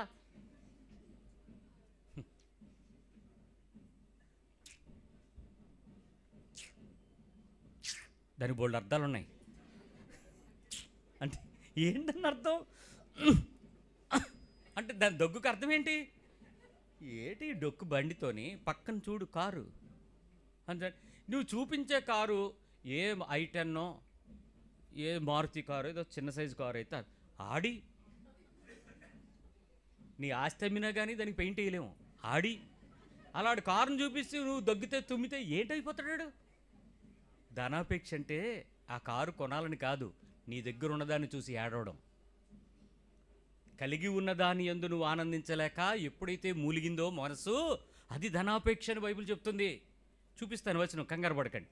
మీరు ఈ ధనాపేక్ష విషయాల్లో విలువైనవి, ఘనమైనవి సంపాదించాలనే తపన నిన్ను మోసం చేసుకోవటం, నువ్వు మోసం అయిపోవటం. నెంబర్ 2, ఇతరుల వద్ద ఉన్నవి నాకు కావాలి, కలిగి ఉండాలి అని నీకు ఎప్పుడైనా బాధ కలిగిందా? వాళ్ళని చూసినప్పుడు వాళ్ళ దగ్గర ఉన్నాయి, వాళ్ళు మనలాంటి వాళ్ళే, కానీ వాళ్ళకు ఉంది, మనకు లేదు, వాళ్ళు చూడు, వీళ్ళు చూడు. ఎప్పుడైనా దేనికైనా వాళ్ళ దగ్గర ఉన్నవి నా దగ్గర నాకు కావాలి అని ఎప్పుడైనా కలిగి ఉండాలని హృదయం ఎప్పుడైనా ప్రేరేపించబడిందా? 2 వీలర్కి పక్కన 4 కార్లు చూస్తే ఏడిపస్తుంది. 3 టైర్లు ఉన్నవాడికి 4 టైర్లు కావాలని కోరుకుంటాడు. ఆ 4 వీల్స్ మీద తిరిగే కారు కలిగిన వాడికి ఇంకా కొంచెం మంచి కంపెనీ కారు, పెద్ద కంపెనీ లగ్జరీ కారు గురించి ఆలోచిస్తాడు. ఇంకా అక్కడి నుంచి నువ్వు చెప్పక్కర్లేదు. ప్రైవేట్ జెట్ వేసుకుని వస్తున్నాడు అనుకోండి ఎవడైనా, ఈ కారులో ఉన్నోడికి జెట్ కొనిసాడు, మనం ఇప్పుడు కొంటాం అన్నట్టు ఉంటుంది. ఇది విమానం, రకరకాలు. ఇది ఎవరి దగ్గరైనా ఉన్నవి అది కావాలి అనేటువంటి ఆకాంక్ష ధనాపేక్ష. ఇంకొక మాట చెప్పనివ్వండి, ఎవరి దగ్గర లేనివి నా దగ్గర ఉండాలని మీకు ఎప్పుడైనా అనిపించిందా? పిల్లలు అంటూ ఉంటారు, వాళ్ళ దగ్గర ఉన్నవి కావాలనుకోవడం ధనాపేక్షే. ఈ ప్రమాదం ఏంటంటే లేనివి నా దగ్గర ఉండాలనుకోవడం. ఎవరి దగ్గర ఉండకూడదు, నా దగ్గర ఉండేది. మేము ఒకసారి బండి కొనడానికి మా స్నేహితులు ఒకతో కలిసి వెళ్ళాం. 10 షోరూములు తిప్పాడు, ఏ బండి అడిగి నచ్చట్లా. అప్పుడు నేను అడిగాను, ఏంటి నీ టేస్ట్ ఏంటి, నీ ప్రాబ్లం ఏంటి? ఇంతకించి బళ్ళు లేవు, అన్ని కంపెనీలు తిరిగేసాం, నీకు కావాల్సింది ఏంటంటే, అప్పుడు ఏమన్నాడు తెలుసాడినా, అందరూ వాడేది నేను వాడకూడదు, ఆ మోడల్ ఒక్కటైనా పర్వాలేదు, ఆ ఒక్కటే నేను వాడాలన్నాడు. ఓరి ఇలాంటి సాటిస్ఫాక్షనా? అలాగైతే అదే అడిగేద్దాం, ఎవరో కొనని మోడల్ ఏమైనా ఉంటే అది ఇయ్యని, అది వాడిద్ది కానీ అన్నాడు. లాస్ట్కి అలాంటిదే కొన్నాడు. పాపం కొన్న నెల రోజుల నుంచి తిరగడం మొదలెట్టాడండి. ఎవడో కొనని మోడల్ కొంటే ఏమవుద్ది? దానికి పార్ట్లు దొరకవు, స్పేర్లు దొరకవు, రిపేర్కి మెకానిక్ కూడా చూసి ఈ బండే అనేవాడు ఒకసారి. ఆ ఇంజిన్ పేరు చెప్పగా ఈ ఇంజనా అన్నాడు. మరి ఏట్రా ఎలా అయిపోయామని అంటే అన్నాడు, అయినా పర్లేదు మన బండి స్పెషల్ అన్నాడు. అది ధనాపేక్షలో ఒక భాగం, నష్టాన్ని కూడా ఆనందించగలగడం. ధనాపేక్ష. అందుకే నష్టపోతున్నాడు మీరు ఆపి చూడండి, ఇంకెక్కడితో చాలా ఆపిపోయానండి. అడేమంటాడు, కొడితే జాక్ పట్టుకొట్టాలి భయ్య అంటాడు. మళ్ళీ స్టార్ట్ అవుతాడు. వాడు ఆగడు, ఆపలేం వాడిని. రైట్. మరొక విషయం, ఒకరి దగ్గర ఉన్నదానికంటే భిన్నంగా నా దగ్గర ఏదైనా ఉండాలని మీకు ఆశ కలిగి ఉన్నారా? భిన్నమైనది లేకపోతే కొత్తది లేక కొంచెం మంచి గొప్పది ఉండాలని మీకు ఎప్పుడైనా ఏదైనా విషయంలో మీకు ఆలోచన కలిగి ఉందా? అది ధనాపేక్ష. ధనము అనేటువంటి పదానికి నిర్వచనం వస్తువు, విలువ, ప్రభావము, గొప్పది, మేలైన, శ్రేష్టమైన, ఇన్ని అర్థాలు ఉన్నాయి. ధనము అనేది ఒక్కటే డబ్బు గురించి ఆలోచించకండి. ధనానికి చాలా రూపాలు ఉన్నాయి. కాబట్టి ఆ శ్రేష్టతలో ఏది పట్టుకుందామని ప్రయత్నం చేసినా జాగ్రత్త. ఆఖరికి ఇది ధనాపేక్ష అని మీరు అనుకోని విషయం ఒకటి చెప్తాను. ఎప్పటికైనా కొనుక్కోవాలి, ఒకసారి అనండి. ఎప్పటికైనా అనుభవించాలి, ఎప్పటికైనా ఉంచుకోవాలి, ఎప్పటికైనా సంపాదించాలి. ఈ 4 కోరికలు ఉంటే చాలు నువ్వు ధనాపేక్షతో చచ్చిపోవడానికి. ఈ 4లో ఏ ఒక్క కోరికన్నా చాలు. మళ్ళీ చెప్పనా? చెప్తాను. ఎప్పటికైనా కొనుక్కోవాలి, ఎప్పటికైనా దాచుకోవాలి, ఎప్పటికైనా అనుభవించాలి, ఎప్పటికైనా సంపాదించాలి. ఈ 4 చాలు. ఇప్పుడు కాదు, ఎప్పటికైనా. దానికి టైం బౌండ్ లేదు. బట్ ఏదో ఒక టైం నాకు రాకపోద్దా అన్నట్టు అనమాట. రైట్. ఈ విషయాలలో ఏదైనా విషయాలను బట్టి మీ అంతరంగంలో మీరు ఖరీదు, విలువ, మంచి, నాణ్యత అనేటువంటి ఉచ్చులో, అంటే అలాంటి ట్రాప్లో పడి ఖర్చుకు వెనకాడకుండా ఏదైనా సాహసం చేస్తున్నారేమో చూసుకోండి. ఖర్చు, డబ్బు ఎంతైనా అనే దగ్గర ఖరీదైనది, విలువైనది, మంచిది, నాణ్యమైనది ఇలాంటి పదాలు వాడి దానిలో మనం ప్రతిసారి ఏం చేస్తాం? ఇన్వెస్ట్ ఎక్కువ చేయడానికి ప్రయత్నం చేస్తాం. అది ఇట్ ఈస్ నథింగ్ బట్ ధనాపేక్ష. అది చాలా పెద్ద మోసం అవుతుంది. కొలస్సీ పత్రిక 3వ అధ్యాయము 5వ వచనం చెప్తుంది. కొలస్సియన్స్ 3:5. కావున భూమి మీద ఉన్న మీ అవయవములను, భూమి మీద ఉన్న మీ బాడీ పార్ట్లు అనగా జారత్వము, అపవిత్రత, కామాతురత, దురాశ, విగ్రహారాధనైన ధనాపేక్షను చంపివేయుడి. ఇక్కడ చాలా దారుణంగా మాట్లాడిన విషయం ఏంటో తెలుసా? విగ్రహారాధన అయిన ధనాపేక్ష. బైబిల్లో ధనాపేక్షకు 2వ నిర్వచనం ఏం చెప్తాడంటే లోభత్వము అని చెప్తూ ఉంటాడు. అంటే ఇది గ్రీక్ భాషలో లోభత్వము అనగా పిసినారిత. 3:5 కొలస్సీ 3:5.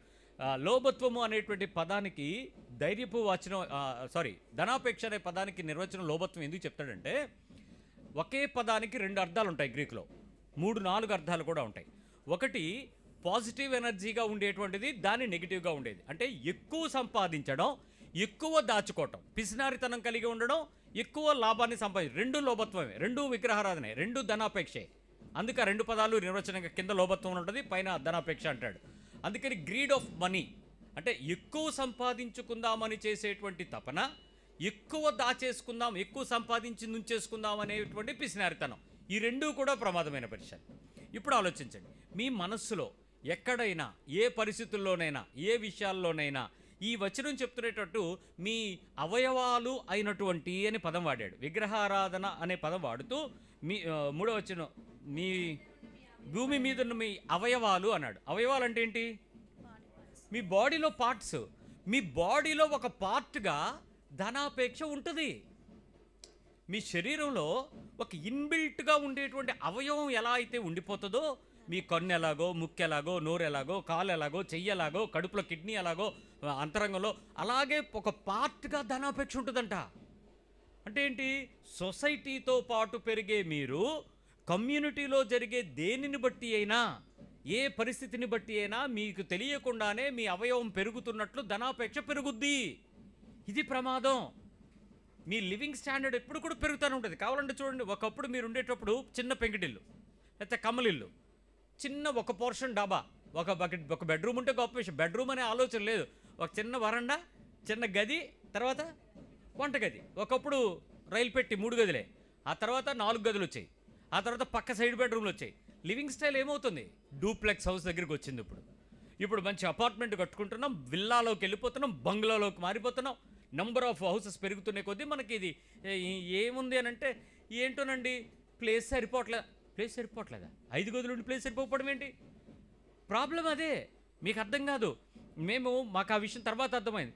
చర్చు అందరం కలిపి ఒకే రూమ్లో ఉండేటప్పుడు మాకేం పెద్ద ఇబ్బందులు అనిపించలే.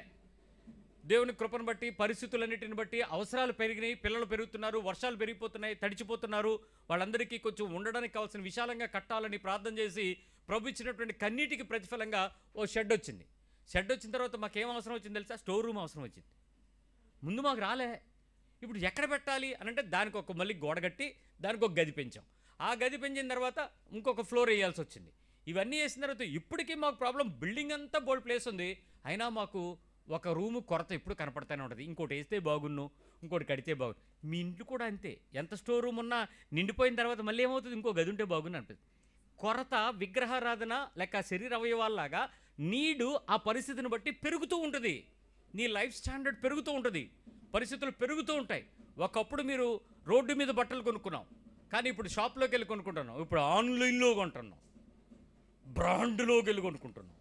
రకరకాల మన లైఫ్ స్టాండర్డ్ పెరుగుతుంది. ఒకప్పుడు వాటర్ ఎక్కడంటే అక్కడ ఏమంటే కొంచెం మంచినీళ్ళు ఇవ్వడానికి గ్లాస్తో తాగాం. ఇప్పుడు మినరల్ వాటర్ బాటిల్ లేకపోతే స్టీల్ డబ్బా లేకుండా బయటికి రావట్లేదు. దాని పేరు వేడి నీళ్ళు. హాట్ వాటర్ లేకపోతే తాగడు మా అబ్బాయి. మీ అబ్బాయి లైఫ్ స్టాండర్డ్ పెంచావా పెరిగిందా? సొసైటీతో పాటు పెరిగిపోద్ది. బట్టలు ఒకప్పుడున్న పరిస్థితి, తిండి ఒకప్పుడు పరిస్థితి వేరు, ఇప్పుడు అలా కాదు, స్టాండర్డ్ పెంచేసుకున్నాం. ఆధ్యాత్మిక జీవితంలో పెరిగే స్టాండర్డ్ ఎలా ఉండాలో ధనాపేక్ష దానికి రివర్స్లో తగ్గాలి, కానీ ఇక్కడ రివర్స్లో పెరుగుతుంది. ఏమంటే ఒక ఆయన అన్నాడు, మన దేవుడు అడుక్కునేవాడు కాదు అన్నాడు. మరెవరు ఆ మాట చెప్పి నువ్వెందుకు అడుక్కుంటున్నావు? నాలంటోడు అదే అడుగుతాడు, నువ్వెందుకు అడుక్కుంటున్నావు? నీ దేవుడు అడుక్కునేవాడు కాదు, నువ్వెందుకు అడుక్కుంటున్నావు? వీటికి అర్థమైంది నీకు చెప్పడానికే, నాకు కాదు. సో ఏంటి నీ బాధ? అవయవాలలో పోరాడుతున్న దుర్నీతిలో ఉన్న ధనాపేక్ష మనని. వస్తు సంబంధమైన విషయాల్లో విలువ కొరకు మీరు ఎప్పుడైనా ప్రార్థన చేశారా? వస్తు సంబంధమైన విలువ కొరకు ప్రార్థన చేశారా? విలువైన దాని కొరకు ఎప్పుడైనా ప్రార్థన చేశారా? విలువైన ఏ వస్తువుకైనా విలువ ఉంది, ప్రతిదానికి ఓ ఫ్యాక్టర్. శాంసంగ్ ఫోను ఓ ఖరీదు ఉంది, ఎంగిల్ ఫోన్ అంటే యాపిల్కాయ కొరికేసింది. యాపిల్ ఫోను దానికి ఖరీదు ఉందా లేదా? విలువ ఉందా లేదా? నీ మనసులో ప్రార్థన వచ్చేటప్పుడు ఫోన్ కొందాము అనుకునేటప్పుడు ఐఫోన్ 17 రేపు సెప్టెంబర్లో రిలీజ్ అయిపోతుంది కాబట్టి, ఐఫోన్ 15, 16 తక్కువలో అమ్మేస్తారు కాబట్టి పోతే పోయింది, ఎలాగైనా గింటే ఆ ఎంగిల్ ఫోన్ కొనిస్తే బాగున్న ప్రభువా, ఫ్లిప్కార్ట్లో ఆ సేల్ ఏదో ఉందంట, ఎలాగొకలాగా దాన్ని తగ్గించదు నాకు వచ్చేలాగా చూడు, ఏదైనా కొనేలాగా నాకు సహాయం చేయి, ఈఎంఐ తక్కువ పడేలాగా చూడు, ఎలాగైనా కొనిస్తే అది అది అది డ్రీమ్, అది ధనాపేక్ష. విలువ ఆధారిత ప్రార్థన ధనాపేక్ష. అది ఫోనే కాదు, ఇల్లు. ప్రభువా 70 లక్షలు చెప్పేస్తున్నారు ప్రభువా, ఒక 50కి ఇచ్చి ప్రభువా, ధనాపేక్ష. ప్రభువా ఆ జాగా ఒకప్పుడు గొర్రెలు తిరిగినవి జాగా, పశువులు తిరుగుతుంటే కొనమంటే కొనలేదు, అదేంటి ప్రభు ఇప్పుడు ఇంత రేటు చెప్పేస్తున్నారు? బాబు ఎలాగో ఒకలాగా ఆడితో మాట్లాడి దాన్ని తక్కువ సెట్ చేసే ధనాపేక్ష. అది గొర్రెలు తిరిగినా గాడిదలు తిరిగినా ల్యాండ్కి వాల్యూ వస్తుంది. ఆ రోజు నేను రూపాయికి ఇస్తానంటే కొనలేదు, ఇప్పుడు 10,000 రూపాయలు పెట్టి కొనాల్సిందే, దానికి తప్పదు, రేటు ఉంటుంది. సో ఏదైనా విషయాలు. మరికొంతమందికి ధనాపేక్ష కనపడకుండా చేసే ప్రార్థనలు ఏమైనా ఉన్నాయేమో చూసుకోండి. ప్రభువా ఈ నెలలో బంగారం రేటు తగ్గుద్దంట, ఆ రోజు వరకు ఆగి దాచి ఈ వడ్డీ అక్కడెట్టి ఆ వడ్డీ అక్కడ తెచ్చి అది ఇది కలిపి తీసుకెళ్ళి ఆ తులం కొనేస్తే ప్రభువా, బంగారం కోసం ప్రార్థన చేస్తావేటి? దానికి తులానికి రేటు తగ్గించమని అడగడం ఏంటి? అది ఎప్పుడు తగ్గుద్దా అని ప్రార్థన చేసి కనిపెట్టడం ఏంటి? ఏమనాలి నిన్ను? అసలు నీ దేవుడు దేనికి సంబంధించినాడు? క్షయమైన వస్తువుల కొరకు ఎదురు చూసేవాడా, అక్షయమైన పరలోకం కొరకు ఇచ్చేవాడా? మరి నీ ప్రార్థనలో దానికి దిగదాచేసేవేటి యేసుప్రభుని? ఇప్పుడు మీకు అర్థమవుద్ది, అయితే ఇలాంటి ప్రార్థన చేయకూడదు, వెళ్ళి డైరెక్ట్ కొనియాలని. అంతేనా? డైరెక్ట్ దిగిపోతావా? డైరెక్ట్ కొనేసిన ప్రాణం అప్పదు. ఎందుకో తెలుసా? అది కొన్న రోజు దేవునికి స్తోత్రం అంటావు కాబట్టి. బంగారం పట్టుకుని దేవుని స్తోత్రం అన్నోడేవాడు. ప్రభువా నాకు తెలుసు బాబు, నేను నీ మీద నడుస్తానని, కాకపోతే నడిచేంత నా దగ్గర లేదు కాబట్టి ఒంటి మీద నడిపించుకుంటున్నాను. ప్రభువా, వెండి కొందాం అనుకుంటున్నాను, మా పిల్లలకి బంగారం కొందాం అనుకుంటున్నాను. మంచిదే, నువ్వు కొనుక్కో, తప్పేం లేదు. దానికి దేవుని పక్షమైనటువంటి విషయాలపై దాన్ని విలువగా, దీవెనగా, ఆశీర్వాదంగా, ఇది ధనాపేక్ష, ఇది ప్రమాదం. తర్వాత క్షయమైన వస్తువులు జాగ్రత్త. 3, స్థిరచర ఆస్తుల విషయంలో వాటి అభివృద్ధి కొరకు నీ హృదయంలో ప్రార్థన ఏమైనా మొదలవుతుందేమో చూసుకో. ప్రభువా, కారు కొందాం అనుకుంటున్నాను నాయనా, కాకపోతే ఎలాగూ నా చేతిలో ఇప్పుడు 15 లక్షలు ఉన్నాయి, కానీ ఇంకొక 10 లక్షలు ఈఎంఐ పెట్టేస్తే పెద్ద కారు కొనిసుకోవచ్చు. ఈఎంఐ అనేటువంటి పదం, ఏఎంఐ, ఏ అమ్మాయి అయినా, ఏ రకమైన పాపమైనా ఆ పాపము నీకు జీతమే. రుణస్తులుగా మారకండి. నువ్వు చచ్చిపోయిన రోజు అది రుణంగా మారిపోద్ది. నువ్వు అనొచ్చు, దానికి ఇన్సూరెన్స్ వేసాను, దాని డబ్బులు వచ్చేస్తాయి, తర్వాత మా ఆవిడ వాడించుకుంటుంది. తప్పుడు చేయకు. అసలు రుణము పెట్టి ఏ వస్తువులు కొనకండి. ఇల్లు కొనకండి, బంగారము కొనకండి, కార్లు కొనకండి. ఏ ప్రాపర్టీకి కూడా ఆ ఈఎంఐ బేసిస్లో కొనడానికి ప్రయత్నం చేయకండి. అది దేవుని చిత్తం కాదు. అలా అన్నది మీరు అడగచ్చు, మరి అలాగనైతే మేము ఇంకెప్పటికీ లైఫ్లో కొనలేమండి అని. నీలాంటి వాడి మీదే ఆడు ఒప్పడైపోతున్నాడు. నీలాంటి మిడిల్ క్లాస్ మెంటాలిటీ మీదే. నీ దేవుడు నీకు సమస్తము చేయగలిగిన వాడు. నీకు ఆలోచన నీకు సరిగా అందక, దేవుని మీద నమ్మకం కలిగి ఉండలేక, స్థిరమైన కలిమి యెహోవా ఇచ్చేవాడు. మర్చిపోతారు ఆ విషయాల్లో.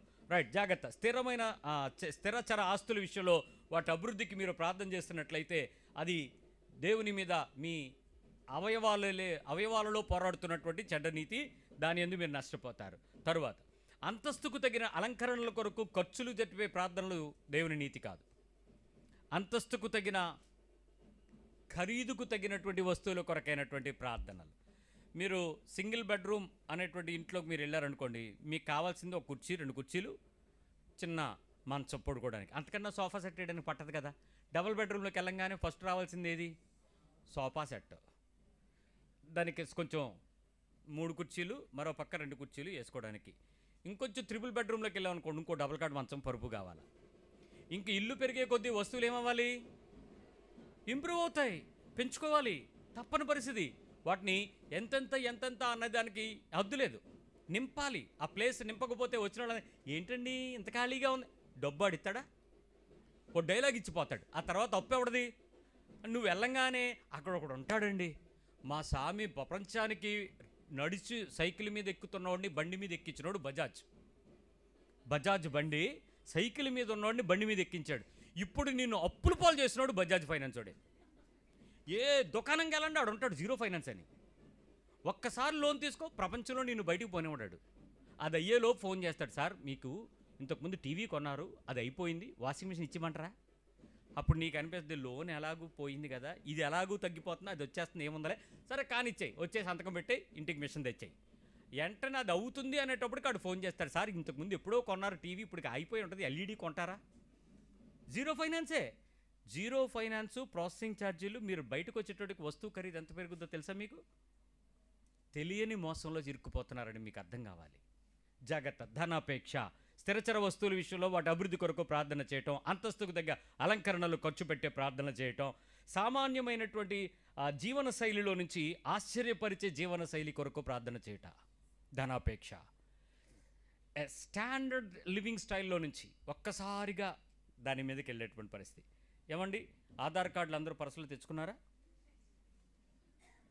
తెచ్చారా ఆధార్ కార్డులు? ఈ మధ్య ఫోన్లో ఆధార్ కార్డుల్లో బస్సులో యాక్సెప్ట్లో దింపేస్తున్నారంట. అందుకని ఫిజికల్గా ఆధార్ కార్డు పెట్టుకోవాలి. Very good. పెట్టుకుని మీరు బస్సు ఎక్కి మీకు కావాల్సిన దగ్గరికి వెళ్ళిపోవచ్చు, కావాల్సిన దగ్గర దిగిపోవచ్చు ఆంధ్రప్రదేశ్లో ప్రస్తుతానికి. Very good. మీరు ఆ బస్సులు ఎక్కి, అంటే ఆటోలు దిగి ఇప్పుడు బస్సు స్టేజ్కి ఎక్కారు అంటే ఆటో ఎంత 3.5 లక్షలు, బస్సు ఎంత 35 లక్షలు, అంటే పెద్ద బస్సు ఎక్కుతున్నారు. మీరు ప్రశాంతంగా ఎక్కి దిగిపోతున్నారు, టికెట్ లేదు మీకు. మీరు 2 వీలర్ కొనుక్కున్నారు ఈ మధ్య. నేను మార్గదర్శిలో చేరా, టీవీఎస్ 50 కొన్నా, అలాగే ఏదో కొనుక్కున్నాను. నువ్వు బస్సులో వెళ్ళేవాళ్ళని ఎలా చూస్తావు చూడు. నువ్వు ఇండివిజువల్ కదా, నీ బండి నీ మోపెట్టి తీసుకెళ్ళిపోతుంది కదా, నీవు ఎక్కడ కావాలన్నా నీ దగ్గరికి వెళ్ళిపోయి బండి బస్సులో వెళ్ళేవాళ్ళని ఎలా చూస్తావు? ఆధార్ కార్డు బ్యాచ్ అని ఆ హెల్మెట్లో నుంచి ఒక నేరం చూసేవాళ్ళు ఎక్కినట్టు చూసే చూపుని చూసావా? నీకు తెలియకుండానే మన లోపల అది అనిపిస్తూ ఉంటుంది. ఆ గర్వం లోపల నుంచి రప్పిస్తూ ఉంటుంది. అంటే నేను అందరినీ అంటలేదు, ఆ స్థాయి పెరిగినప్పుడు మన కింద ఉండేవాళ్ళ పరిస్థితి కంట్రీ బ్రూట్స్ అనాలనిపిస్తుంది. ఈ పదాలు వాగేస్తూ ఉంటావు, నోట్లో జారిపోతూ ఉంటాయి, ఎంత ప్రేమలో ఉన్నా కూడా. జాగ్రత్త. అలాంటి పరిస్థితి నీ హృదయంలో నుంచి ఆశ్చర్యపడే జీవన శైలికి నువ్వు ఎరిగినప్పుడు, ప్రార్థనలు చేసేటప్పుడు నీకు తెలియకుండా వచ్చే గర్వము ధనాపేక్ష. ఎప్పుడైనా పరిస్థితుల్లో మీరు ఆలోచించి ఒక్కసారి ఆలోచించి చెప్పండి. హెబ్రీ పత్రిక 13వ అధ్యాయం 5వ వచనం. 13:5. Hebrews 13:5. ధనాపేక్ష లేనివారై మీకు కలిగిన వాటితో తృప్తి పొంది ఉండుడి. మీకు కలిగి ఉన్న వాటితో తృప్తి పొంది ఉండుడి. మీ పక్క వాళ్ళకి చెప్పండి, ధనాపేక్ష ఉండకూడదంట. ఏదుంటే దాంతో తృప్తిగా ఉండాలంట, హ్యాపీగా ఉండాలంట, పీస్ఫుల్గా ఉండాలంట, బుర్ర తినకుండా ఉండాలంట, ఎక్కువ ఎక్స్ట్రా ప్రార్థనలు చేయకూడదంట. ఏదుంటే దాంతో హ్యాపీగా ఉండమని బైబిల్లో రాసి ఉంది, అండర్లైన్ చేసుకో అని చెప్పు. తృప్తి లేని, తృప్తి పడని జీవితం నీ జీవితంలో పోరాడుతుంది అని అంటే నీకున్న పెద్ద సమస్య పాపం కన్నా పెద్దది, అది ధనాపేక్ష. విచిత్రం ఏంటో తెలుసా? పాపం ఒకరోజు పశ్చాత్తాపడినిస్తుంది. Whatever the sin you are committing, there is a remedy for every sin. క్రీస్తు రక్తం నిన్ను ఒప్పిస్తుంది ఒకరోజు. కానీ ధనాపేక్ష అనే పాపం నిన్ను పొడుచుకుని చచ్చిపోయేలాగా చేస్తుంది. You be out from the life. జీవం పోతుంది. పాపము ఒప్పించబడిన పశ్చాత్తాపపు జీవితాన్ని నీకు ఇవ్వడానికి పాపం వలన వచ్చే బహుమతి ఉంది, ఒక విడుదల ఉంది. కానీ ధనాపేక్షకు నీకు విడుదల లేదు. నువ్వు బయటికి రాలేవు, చచ్చిపోతావు, చంపబడతావు. ఆ అపేక్ష నుండి చంపేస్తుంది. నీకు తెలియకుండానే నువ్వు నరక ప్రాణులైపోతావు. నీ శరీరం నాశనం అయిపోతుంది, నీ కుటుంబం నాశనం అవుతుంది, ప్రజల మధ్య రోడ్డును పడతావు, జీవితం వ్యర్థం అయిపోతుంది. ఉపయోగపడాల్సిన ప్రయోజనకరమైన నీ శరీర తత్వము, స్వభావం దేవుని దృష్టిలో పెంటగా మారిపోతుంది బతుకు. తృప్తి పడనివ్వని పరిస్థితి. ఆ సాటిస్ఫాక్షన్ ఉండదు. ఇల్లు ఉంది కదా హ్యాపీగా. ఏటో చెక్క సున్నాలు అవ్వలేదు, చెక్క సున్నాలే, ఆ తర్వాత తెల్ల సున్నం ఎదిగని. ఆ సున్నం వేసేసిన తర్వాత ఏంటో టెక్స్చర్ పెయింట్ కూడా వేయించలేదు, మామూలు రంగు వేసాడు మా ఆయన. మొన్న ఒకడు అంటున్నాడు, పాస్టర్ గారు ఏంటి పాస్టర్ గారు పెయింట్లు వేస్తున్నారా అన్నాడు. అవునన్న, కొంచెం మా వాళ్ళు తల రుద్ది మార్చారు, దాన్ని కొంచెం తెల్లగా దాన్ని చేద్దాం అనుకుంటున్నానంటే అప్పుడు ఆయన ఏమన్నాడు తెలుసా? మంచి కలర్స్ వేసేయాల్సింది బ్రదర్ అండి. చచ్చా క్లబ్బా, రంగులు వేయడం ఏంటి? క్లబ్కి వేస్తాం రంగులు, చర్చికి ఏదో ప్లెయిన్ కలర్ ఒకటి వేస్తే బాగుంటుంది కదా అని అంటే మా చర్చిలో గోడకు రంగు ఉంటుందండి. మరి అదేం ఆనందం. అదో మనం ఎవరిని ఏం అనలేం. కానీ జాగ్రత్తగా ఉండాల్సిన విషయం ఏంటంటే తృప్తి పడనివ్వదు. ప్లెయిన్ కలర్తో తృప్తి లేదు. నెక్స్ట్ ఇంకోటేదో ఉండాలి, ఇంకోటేదో కావాలి. తృప్తి పడనివ్వదు. చాలామందికి తృప్తి పడనివ్వదు. రోలు ఉంటే తృప్తి పడిపోయినోడికి గ్రైండర్ ఎందుకు? రుబ్బు రోలు, దంచుడు కర్ర ఉన్నప్పుడు అదేంటిది గోటం, బండతో పచ్చడి చేసుకున్న రోజులు ఉన్నాయి, రుబ్బుకుని అన్ని కార్యక్రమాలు తిన్న రోజులు. గ్రైండర్ కావాలి. గ్రైండర్ ఉన్నోడు ఏమంటాడు తెలుసా? వెట్ట గ్రైండర్ లేదు. ఏది ఇడ్లీ రుబ్బు, గారెలు రుబ్బు వేసుకోవడానికి దానికి లేదు, వెట్ట గ్రైండర్ లేదు. ఈ రెండు ఉన్నోడికి మసాలా గ్రైండర్ లేదు. అంటే చిన్నది ఉంటుంది. ఏమంటే మొత్తం గ్రైండర్ అంతా పెంచుకోవడం, చిన్నది ఇలా పెట్టి ఇలా నొక్కితే గిర్రు అంటుంది కదా, అది కావాలా. నెక్స్ట్ ఇక ఏది అడిగినా మీ ప్రతి ఇంట్లో పెద్దది, చిన్నది గుంతున్నారు. మొన్న ఏంటిది అన్నాను, టీలో యాలు కొట్టుకోవడానికి. తృప్తి లేదు నీకు. మళ్ళీ రాతి యుగమే నీ బతుకు. ఇంత ఎలక్ట్రానిక్ యుగంలో కూడా మళ్ళీ ఏ యుగం? సన్నికాలం ఉందా? రుబ్బురోలు ఉందా? ఆ తిరగలు ఉందా? అది ఉందా? ఎందుకండి అని అడిగితే ఏదైనా దానిలో ఉన్నట్టు ఇప్పుడు రాదు. అదంతా ఎప్పుడు తెలియాలి నీకు? ఇంట్లో పెట్టుకోవడానికి స్థానం లేదు, స్థలం లేదు. అలాగని కొత్తది కొనకపోతే మెంటల్ పీస్ లేదు.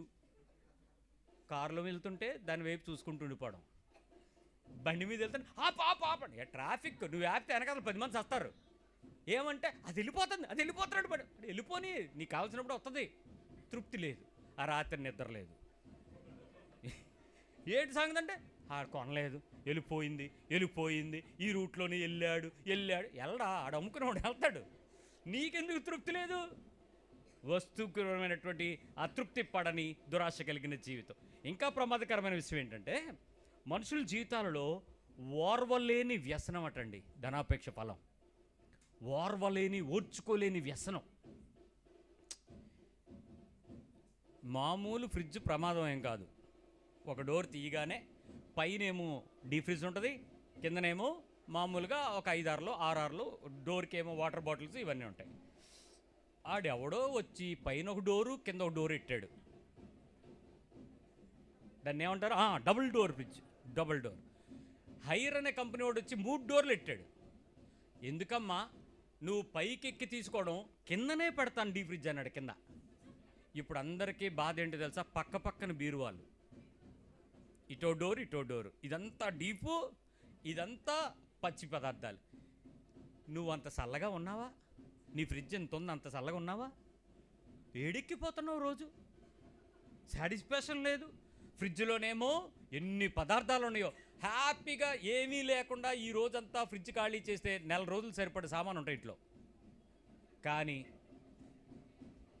ఏమి లేదు వండుకోవడానికి అంటది. అన్నమే తల్లి నీకు. ఏమీ లేవా వండడానికి? ఎందుకు పని నీకు ఫ్రిడ్జ్ అంతా? దాని నిండా నింపేస్తావు. దానిలో విత్తనాలు ఉంటాయి, దానిలో పచ్చళ్ళు ఉంటాయి, దానిలో పొళ్ళు ఉంటాయి, దానిలో చింతపండు ఉంటుంది. లేనిదేంటి? డిపార్ట్మెంటల్ షాపే. మీ అపార్ట్మెంట్ అందరికీ 1 రోజులు సప్లై చేసి బ్రహ్మాండంగా. దాని నుంచి తృప్తి లేదు, ఏడుపు తగ్గదు, సహనం లేదు, పంచవు, పైగా రాలేదని ఏడుపు.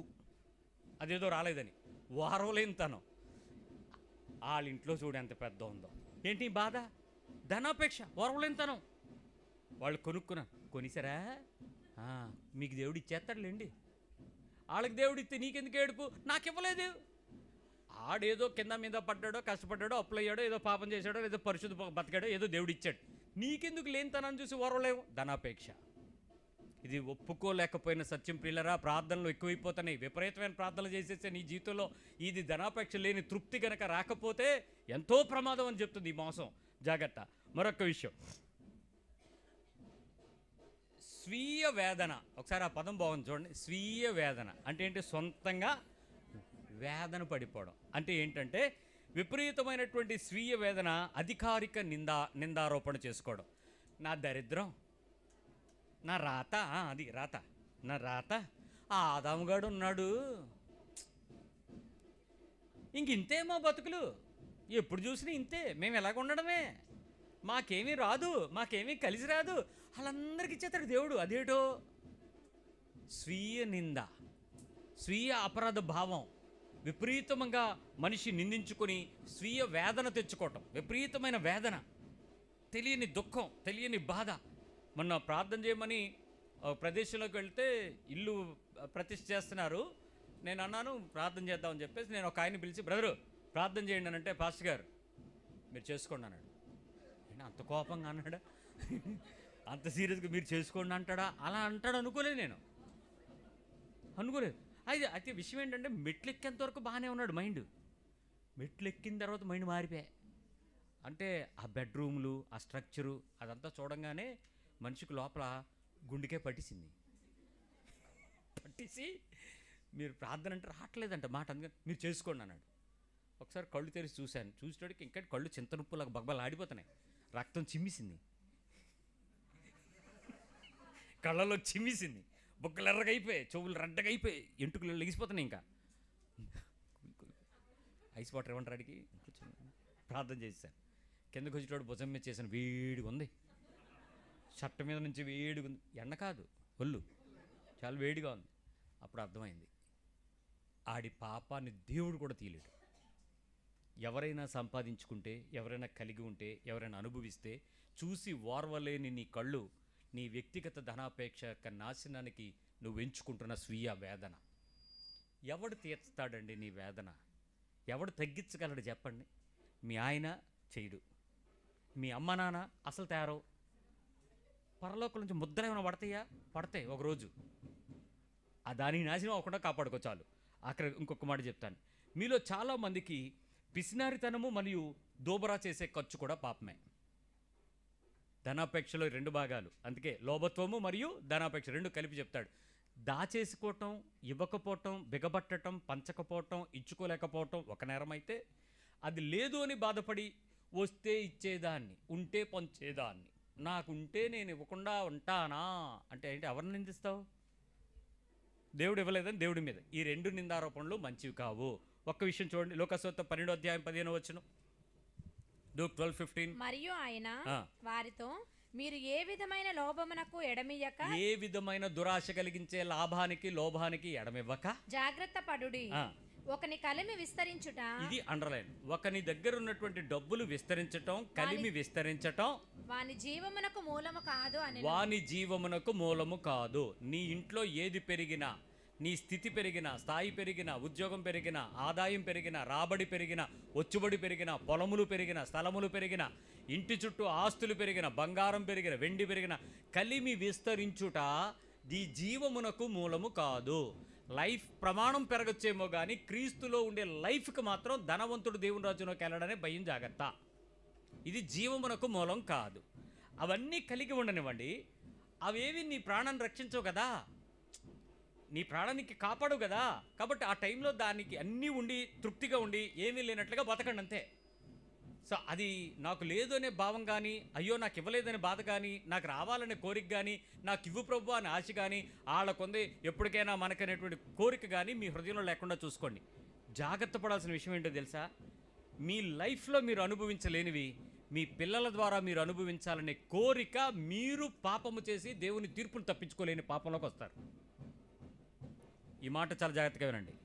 మీరు చెయ్యని పనులు మీరు అనుభవించలేరు. రే, మన లైఫ్ ఇలాగే అయిపోయింది, నువ్వు ఎప్పటికైనా నువ్వు ఎలాగైనా సంపాదించాలా, నువ్వు పెద్దోడు అయిపో, ర్యాకెట్ వేసుకుని చంద్రమండలం మీదకి వెళ్ళిపో, అక్కడి నుంచి మట్టి తెచ్చి భూమి మీద అమ్మేసి ఈ ఇళ్ళని కొనే, ఇలాంటి పిచ్చి పిచ్చి వాగుడు వాగి నీ పిల్లల్ని ధనాపేక్షలు చేయకండి. చాలామంది తల్లిదండ్రులకి ఇదే ఉంది. మనం ఎలాగో అయిపోయాం మన బతుకుల్లో, పిల్లలు సంపాదించి మనల్ని ఏం చేయాలి? మేడగట్టియాల. ఒరే ఆడు ఎప్పుడు రా నీ ఇల్లు అని అడిగాడు, మొత్తం ఆడి స్థలమో ఆడి అపార్ట్మెంట్ ఎలాగైనా కొనేయాలి, నువ్వు అమెరికా వెళ్ళొచ్చి అంట. వెళ్ళొచ్చేస్తే ఏమవుద్ది? ఏదో తెచ్చేస్తాడు, కొనేస్తాడు, దాని మీద బోర్డు విల్లా మీద ఇవి పేరు పెట్టేద్దు, రేపు పైన కుర్చీ చేసుకుని కూర్చుంటుంది, ఏదో అనుకుంటుంది. ఎప్పుడు అనుకోవద్దు. నీ పిల్లల చేత పాపం చేయకుండా ఉండాలంటే నువ్వు సంతోషం కలిగిన, తృప్తి కలిగిన జీవితం కలిగి ఉండడానికి నువ్వు ప్రయత్నించి. ఎప్పుడూ కూడా ధనాపేక్ష సమస్య కీళ్లకు మూలము. కాబట్టి జాగ్రత్త. ఈ ధనాపేక్షతో కూడిన ఏ ప్రార్థన అయినా డబ్బుతో రిలేటెడ్గా, పదవితో రిలేటెడ్గా, ఘనతతో రిలేటెడ్గా, ఆస్తితో రిలేటెడ్గా, విలువతో రిలేటెడ్గా ఏది నీ హృదయంలో ప్రార్థనకు మారుతూ ఉందా, వెంటనే నువ్వు దేవునితో చెప్పాలి, ప్రభువా ఈ ఆశలో, ఈ లోభంలో నన్ను పడనివ్వకుండా చేయి, నా హార్ట్ మోసం చేస్తుంది, నన్ను తప్పించు, ఈ బలహీనతల నుంచి నన్ను రక్షించు. ఈ రకమైన ప్రార్థన కాదు, నువ్వే విలువైన వాడువుగా నాకు దొరికావు, నీ విలువ కన్నా ఈ లోకంలో ఏది నాకు అక్కర్లేదు, ఏది నాకు సంపాదించుకున్న దానికన్నా నువ్వుంటే చాలు ప్రభువా అనే హృదయాన్ని మీ మనసుకి ఎప్పుడు కూడా పెంచుకోవడానికి ప్రయత్నించేయండి. ఆఖరిగా, డబ్బు విపరీతంగా నీకు ఏదైనా కృపను బట్టి, ఉద్యోగాన్ని బట్టి, వ్యాపారాన్ని బట్టి, వ్యవహారాన్ని బట్టి సంపాదించుకున్నావు అనుకోండి, నీ మనసు నిన్ను ఒక మాట చెప్పుద్ది. ఏమంటో తెలుసా? ప్రభువా దేవునికి స్తోత్రం, ఇంత కష్టానికి తగ్గ మంచి ప్రతిఫలం నువ్వు ఇచ్చావు నాయనా, నీకు స్తోత్రాలు, దశభాగ్యం నీకు ఇచ్చేస్తాను అన్నావా? నువ్వు ధనాపేక్ష కలిగిన ప్రార్థన చేస్తున్నావని అర్థం. మీరు అనొచ్చు అదేంటి కృతజ్ఞతలు చెల్లించడం కదా? కాదు. నువ్వు కష్టపడిన దానికి దేవుడు నాకు ఇంత ప్రతిఫలం ఇచ్చాడు, దానిలోంచి దేవునికి ఇంత భాగం ఇస్తానని చెప్పే కృతజ్ఞత వెనకాతలా బ్యాక్ ఎండ్లో ఏముంది? నీ మనసు, నీ హృదయం ఏం కోరింది? ఇంత నాకు వచ్చింది, ఇంత నాకు వచ్చి ఇచ్చావు, నీది నీకు ఇస్తాను అంటే నీ సంపాదనలో ఆయనకు వాటా ఇస్తావా? ఆయన నిన్ను పోషిస్తున్నాడని నమ్ముతావా? తేడా ఉంది, చూసుకో. ఎప్పుడైతే నీ సంపాదనలో వాటాగా ఆయన్ని చూసావా, నేనే ఆయన కృప అని నువ్వు అనుకున్నావో, రెండింటికి తేడా ఉంది. ఏ ధనాపేక్షకు ఎడమివ్వద్దు, ఏ సంపాదనకు లోపలికి ఆశ కలిగించేటట్లు హృదయాన్ని ప్రేరేపించనివ్వద్దు. ఇది చాలా పెద్ద పాపం, సున్నితమైన పాపం. తెలియకుండా అసలు నీ భూమి మీద జీవితాన్ని కోల్పోవడం వల్ల ఉపయోగపడుతుంది. జాగ్రత్త. ప్రార్థన చేద్దాం.